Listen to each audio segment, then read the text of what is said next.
pourquoi ne pas juste considérer Jésus comme un simple prophète ou comme un prophète tout simplement? Pourquoi il faut qu'il soit nécessairement Dieu? Dans cette vidéo, nous en parlons tout de suite après l'introduction.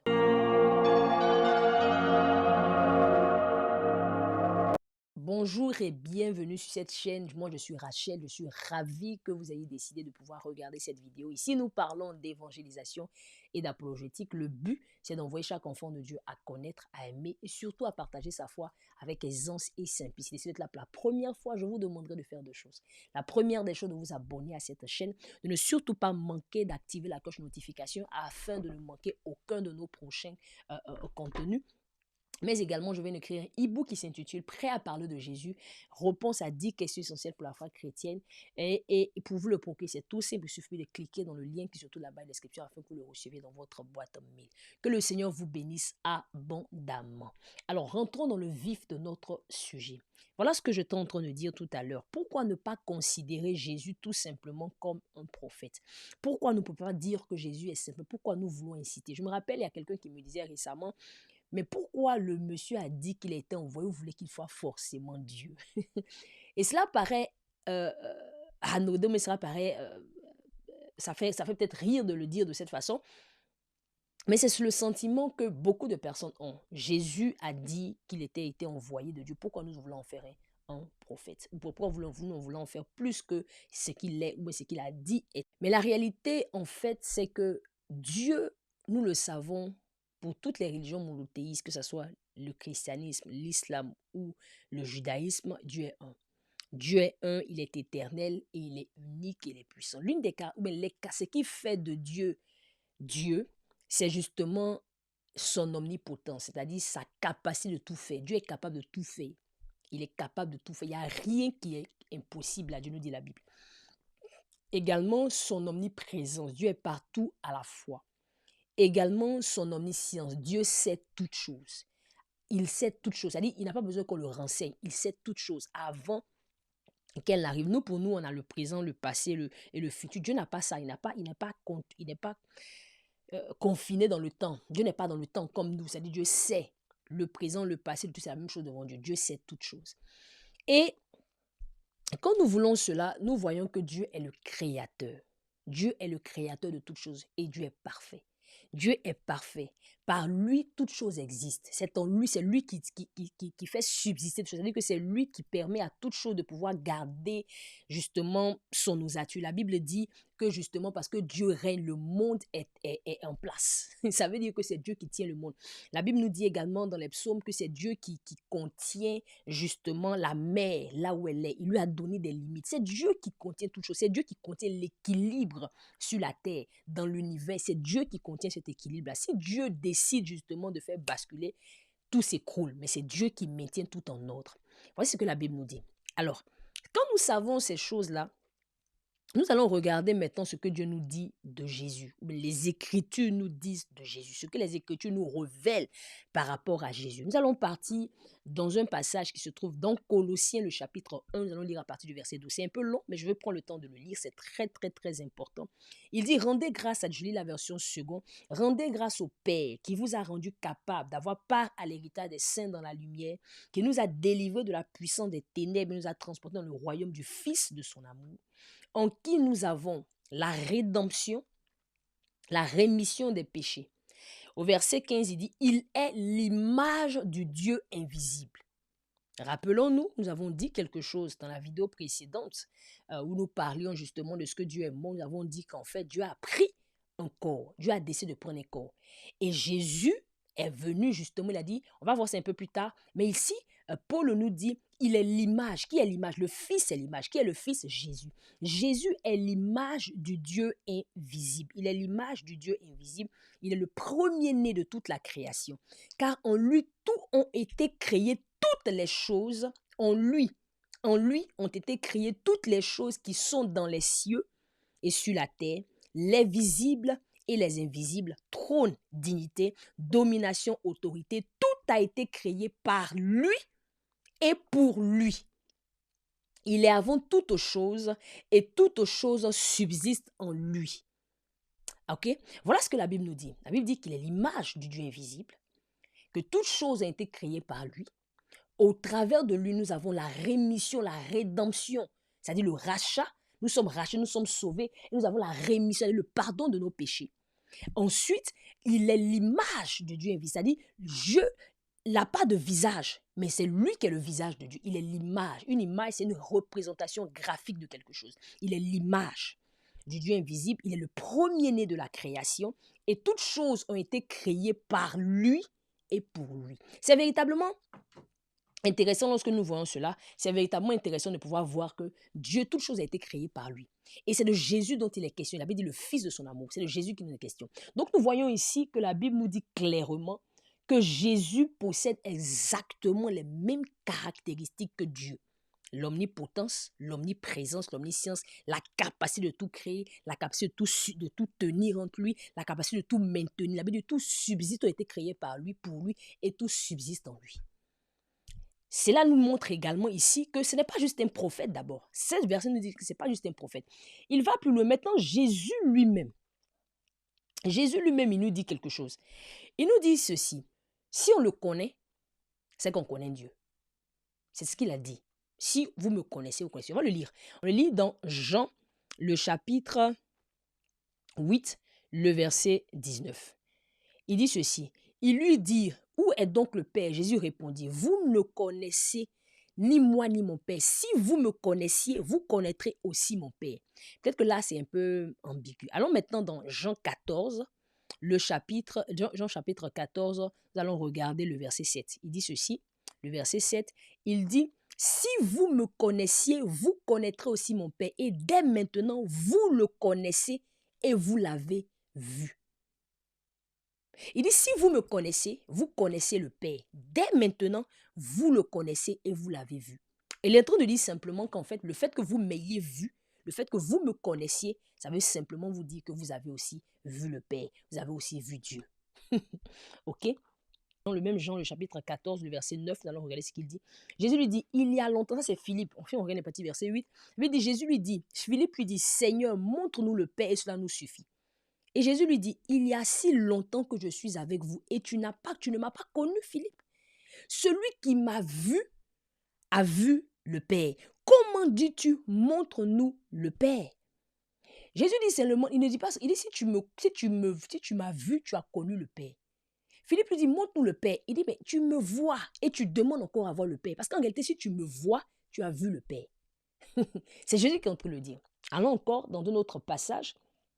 Nous allons regarder encore ce qu'il nous dit dans d'autres passages, notamment dans Jean le chapitre 12, le verset 41. Jésus ici également dit de croire en lui. Il dit, si vous croyez en moi, vous croyez également en Dieu. Il dit dans Jean 14, le verset 1, il dit que votre cœur ne se trouble pas. Croyez en Dieu, croyez en moi. Ok? Croyez en Dieu, croyez en moi. Il est en train de montrer la similitude en lui et Dieu. Ok? Il nous le dit. Et nous regardons également dans le chapitre 12, le verset 44. Dans Jean, le chapitre 12, le verset 44. Il dit ceci, Jean 12, 44, il dit, or Jésus s'était écrit, celui qui croit en moi, croit non pas en moi, mais en celui qui m'a envoyé. Et celui qui me voit, voit celui qui m'a envoyé. Donc en fait, Jésus est en train de montrer clairement que non seulement si tu me vois, tu as vu Dieu. Si tu me crois, tu crois en moi, tu as cru en Dieu. En fait, il est en train de mettre une claire... il est en train d'établir un clair parallèle entre lui. Il est en train de dire clairement que, en fait, le voir, c'est voir Dieu. Croire en lui, c'est croire en Dieu. L'accepter, lui, c'est accepter Dieu. Qu'est-ce qu'il est en train de dire clairement? Il dit accepter, m'accepter, c'est accepter Dieu. Me connaître, c'est connaître Dieu. Croire en moi, c'est croire en Dieu. Croire en moi, c'est croire en Dieu. C'est ce qu'il dit. Et là même, vous nous rappelons, nous, quand Ésaïe, justement, nous parle de la Vierge va tomber enceinte, il nous dit que la Vierge va tomber, c'est que le fils qu'elle va porter va s'appeler Emmanuel. Ça veut dire quoi Emmanuel? Emmanuel veut littéralement dire Dieu avec nous. Ou bien Dieu parmi nous. Dieu avec nous. C'est ce que Jésus, la Bible dit, la Vierge va tomber enceinte. L'enfant qu'elle va porter va s'appeler Dieu. Il va s'appeler Emmanuel, Dieu avec nous. Toutes ces choses-là nous montrent justement qu'en réalité, Dieu n'est pas... Jésus est Dieu. Si cela ne suffit pas, il n'y a pas de souci. On va aller encore. On va aller encore un peu plus loin et on va essayer d'expliquer. Vous savez, nous les hommes, nous sommes tridimensionnel. C'est-à-dire, nous avons une âme, nous avons un esprit, nous avons un corps, une hauteur, une longueur, une largeur et toutes ces choses-là, au cours des profondeurs. Et deux personnes, par exemple, mon fils disait tout à l'heure, je parlais avec mon fils il n'y a pas si longtemps, et il me parlait du fait que, mais moi, justement, il ne comprenait pas, mais comment Dieu, deux personnes, peut être une personne en même temps. Parlant de Jésus et de Dieu, puisque je lui apprends que Jésus est Dieu. Donc il me disait, mais comment deux personnes peuvent être... Mais effectivement, dans notre entendement, deux personnes peuvent se ressembler, deux personnes peuvent avoir peut-être la même carrière, elles peuvent même être des jumelles, mais fondamentalement, elles sont différentes. Elles sont deux personnes différentes, elles sont deux entités. Donc, nous, dans notre esprit, on a l'impression que 1 plus 1 plus 1 plus 1, ça fait 2. Mais en réalité, avec Dieu, ce n'est pas 1 plus 1 plus 1 plus 1 qui fait 3. C'est 1 multiplié par 1 multiplié par 1 qui fait 3. En fait, dans Dieu, il y a le Fils, il y a le Père, il y a le Fils, il y a l'Esprit. C'est le 1 multiplié par 1 multiplié par 1 qui fait 1.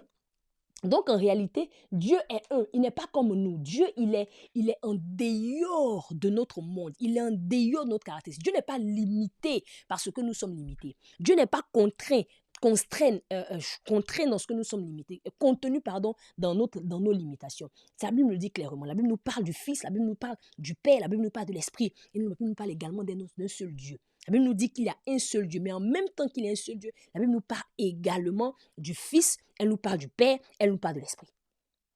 C'est véritablement important.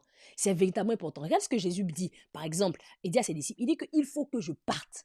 Si je ne pars pas, l'Esprit ne viendra pas. C'est-à-dire pour que je puisse partir, pour que l'Esprit puisse être relâché, il faut que moi je parte. Il faut que je puisse me libérer de cette enveloppe que j'ai placée sur moi afin justement de vous permettre de relâcher mon esprit.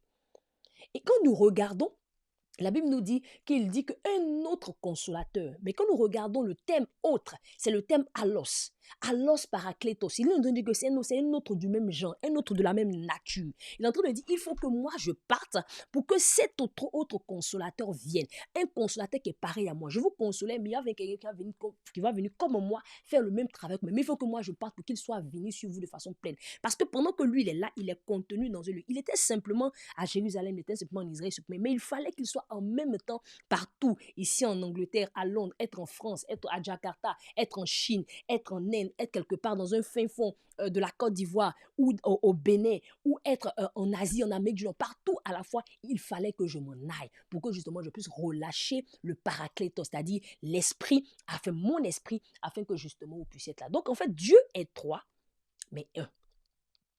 3, mais 1. Véritablement, cela est important. Donc, et Jésus nous montre clairement qu'il est le Emmanuel. Il est le Emmanuel. Donc, il ne peut pas être un prophète. Il était un prophète, oui. Mais il n'est pas que seulement un prophète. Il est sacrificateur, mais il n'est pas que seulement un sacrificateur. Il est le roi, mais il n'est pas que seulement le roi. Jésus est bien plus que cela. Il est Dieu. Et il le dit lui-même de façon explicite. Lorsque, à son procès, justement, on lui pose la question de savoir, mais on va le lire, allons le lire simplement dans Luc, le chapitre 22. Luc appelle le verset 63, la Bible dit, les hommes qui tenaient Jésus se moquaient de lui, le frappaient, ils le voyaient le visage. Quand il fut venu, les anciens, les sacrificateurs, les scribes, firent ramener Jésus et ils lui dirent, si tu es le Christ, dis-le-nous. Jésus leur répondit, si je vous le dis, vous ne le croirez pas. Et si je vous interroge, vous ne me répondrez pas. Désormais, le Fils de l'homme sera assis à la droite de la puissance de Dieu. Tous disent, verset 70, tous disent, tu es donc le Fils de Dieu. Il leur répondit, vous le dites, je le suis. Vous le dites, je le suis. La Bible dit, verset 71, alors il le dit, qu'avons-nous encore besoin de témoignage? Nous l'avons entendu nous-mêmes de sa bouche. Il vient de blasphémer. Il vient de se prendre pour Dieu. Il vient de dire qu'il est Dieu. Il dit, vous le dites, je le suis. Jésus dit, je ne suis pas juste un prophète. Vous savez, tout ce que Jésus a passé son temps de faire, tout ce que Jésus a passé son temps d'enseigner, c'était son identité. Jésus prenait le temps de leur parler de son identité. Il n'a pas dit de façon ouverte, il n'a pas dit de façon explicite, comme certaines personnes veulent forcément. Est-ce qu'il a dit « je suis Dieu » ? Non, il ne l'a pas dit. Mais pour les personnes auxquelles il parlait, pour le contexte dans lequel il était, il comprenait pertinemment que ce qu'il était en train de dire, c'était ce qu'il était en train de dire. Il comprenait pertinemment que ce qu'il était en train d'avérer était en fait la réalité de son identité. Pour eux, c'était clair. clair que ce que Jésus est en train de dire. C'est pour ça qu'ils lui disent, toi qui es un homme, tu te fais passer pour Dieu. Toi qui es un homme, tu te fais passer pour Dieu. Vous savez, nous allons regarder, Jésus, on ne peut pas considérer Jésus simplement comme un prophète. Parce que si on le dit, c'est une aberration. Parce que le dire Jésus est un prophète, c'est une aberration. On ne peut pas dire que Jésus est un prophète. Pourquoi? Parce que un prophète ne peut pas nous sauver. Un prophète, c'est un messager. Il vient nous donner un message de la part de Dieu. Il vient nous avertir, il vient nous exhorter, il vient nous consoler, il vient nous donner un message de la part de Dieu. Mais il ne peut pas nous sauver. Mais Jésus nous a sauvés. Il dit, si tu vois, il dit, mais Philippe, tu es avec moi depuis, tu demandes encore à voir le Père, mais tu m'as vu, tu as vu le Père. Aucun homme ne peut avoir la prétention de dire une telle chose. Et il a même ajouté la couche, il a dit, je suis le chemin, je suis la vérité, la vie. Nul ne vient au Père que par moi. Si tu veux partir au Père, c'est par moi. Je vais finir cette vidéo par dire ceci. C'est véritablement important pour nous de comprendre que Jésus n'est pas un prophète. On ne peut pas dire que Jésus n'est pas un prophète parce qu'il est bien plus qu'un prophète. Il est un prophète, il a une dimension prophétique, mais il n'est pas un prophète seulement. Il est plus qu'un prophète, il est Dieu lui-même. Il est Dieu lui-même. Il est Dieu lui-même. Et je ne cesserai de le répéter, il est Dieu lui-même. Et nous devons vraiment comprendre ça. Encore une fois, si nous n'acceptons pas l'identité de Jésus, s'il a dit dans Jean, il dit, si vous ne croyez pas qui je suis, si vous ne croyez pas que je suis, dans Jean le chapitre 8, le verset 24. Dans Jean 8, je vais finir là-dessus. Jean 8, le verset 24. C'est véritablement important. Jésus est mort pour nos péchés. Et cela, si nous ne le croyons pas, nous mourrons dans nos péchés. Oh, il ne s'agit pas de religion, de... Non, ce n'est pas de ça qu'il s'agit. Il dit ceci, c'est pourquoi je vous ai dit que vous mourrez dans vos péchés, car si vous ne croyez pas ce que je suis, vous mourrez dans vos péchés. Si vous ne croyez pas ce que je suis, vous mourrez dans vos péchés. Et ils lui ont demandé, qui es-tu? Lui dit-il, Jésus lui a répondu, ce que je vous ai dit dès le commencement. Fondamentalement, si nous refusons de croire ce que Jésus a dit de lui-même, si nous refusons de croire qu'il est le Messie, parce que dire que quelqu'un est le Messie, les disciples le comprennent bien, le peuple d'Israël le comprend très bien, le Messie c'est celui qui vient sauver. Si vous ne comprenez pas que je suis ce que je suis, vous mourrez dans vos péchés. Il est très très important. Nous avons besoin de dire à nos amis musulmans que ce n'est pas une question de théologie, ce n'est pas une question de philosophie, ce n'est pas une question de tu as dit, je n'ai pas dit. C'est une question de vie ou de mort, c'est une question d'éternité. Si vous ne croyez pas ce que je suis, vous mourrez dans vos péchés. C'est trop grand, c'est quelque chose de trop grand pour que nous puissions plaisanter là-dessus. C'est très, très, très fondamental. Au cœur de notre salut, c'est l'identité de Jésus. Si nous n'avons pas eu cela de façon correcte, si nous ne connaissons pas exactement l'identité de Jésus, nous allons mourir dans nos péchés. Et c'est un danger que nous ne pouvons pas nous permettre de courir. C'est la raison pour laquelle je voudrais justement t'encourager, justement en tant qu'enfant de Dieu, à pouvoir parler avec tes amis musulmans, à pouvoir nous parler, à pouvoir encourager, à pouvoir leur montrer ces choses, c'est pas ça, leur dire, voici ce que Jésus a dit. Il n'a peut-être pas ouvert sa bouche pour dire je suis Dieu, mais ce qu'il a dit lui pointait à une seule direction. Toute la Bible, Jean même le dit dans le Jean 20, il dit toutes ces choses ont été écrites afin que vous croyiez qu'il est le Fils et par lui vous ayez la vie. On ne peut pas avoir la vie en dehors de Dieu. C'est Dieu qui donne la vie. Et c'est par Dieu seul que nous avons la vie. Et si c'est par Jésus que nous avons la vie, ça veut dire que c'est Jésus qui est Dieu. Que le Seigneur vous bénisse et on se dit à très bientôt.